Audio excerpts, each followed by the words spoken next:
Hi friends, welcome back to my YouTube channel ആരു സൽത്താൻ tips. നമുക്കൊന്ന് സിമ്പിളായിട്ടൊരു കായ ബജി ഉണ്ടാക്കാമേ. 2 കായ എടുത്തിട്ടുണ്ട്.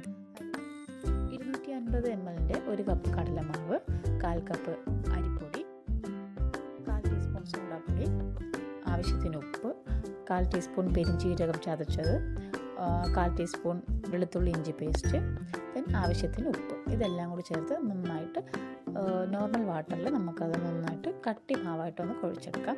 നല്ല ലൂസാകാൻ പാടില്ല, അതാണ് അതിൻ്റെ പരുവം വരുന്നത്. നന്നായിട്ട് അതൊന്ന് മിക്സ് ചെയ്യാം. മിക്സ് ചെയ്ത് കുറേശ്ശെ വെള്ളം ഒഴിച്ച് വേണം അത് നന്നായിട്ട് കുഴച്ചെടുക്കാൻ. അതിന് 1 സ്പൂൺ മുളക് പൊടി കൂടി ഇടണം, അത് ഞാൻ വിട്ടുപോയതാണ്. പിന്നെ കായപ്പൊടി, 1/4 ടീസ്പൂൺ കായപ്പൊടി. എന്നിട്ട് നന്നായിട്ട് മിക്സ് ചെയ്തെടുക്കാം. മിക്സ് ചെയ്തെടുത്ത് നല്ല കട്ടി മാവായിട്ട് വളരെ നൈസായിട്ട് വേണം അരിഞ്ഞെടുക്കാൻ, എങ്കിലേ അതിൻ്റെ ടേസ്റ്റ് ഉണ്ടാകത്തുള്ളൂ. പിന്നെ ഇത് നമ്മുടെ ഉപ്പ് വെള്ളത്തിലൊന്നും ഇടേണ്ട ആവശ്യമില്ല. നമ്മൾ ബാറ്ററിൽ ഉപ്പ് എടുക്കുന്നത് കൊണ്ട് ഉപ്പ് വെള്ളത്തിലൊന്നും ഇടേണ്ട ആവശ്യമില്ല. പിന്നെ പാന് ചൂടാക്കി നമുക്ക് ഓരോ കായായിട്ട് എണ്ണയിലേക്ക് ഇട്ടതിന് ശേഷം ഫ്ലെയിം ഒന്ന് മീഡിയത്തിലേക്ക് വെച്ച് കൊടുക്കാം.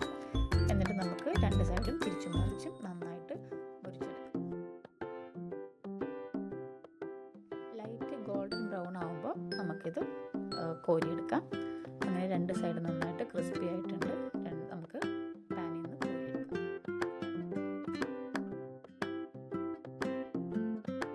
വളരെ ടേസ്റ്റിയായ കായ ബജി റെഡി. നമുക്ക് ഒരു ചായയുടെ കൂടെയോ ടേസ്റ്റ് ചെയ്യാനായിട്ട് ആൾ വന്നിട്ടുണ്ട്. ഇത് നമുക്ക് സോസിൻ്റെ കൂടെയോ ചമ്മന്തിയുടെ കൂടെയോ എങ്ങനെ വേണേൽ കഴിക്കാം.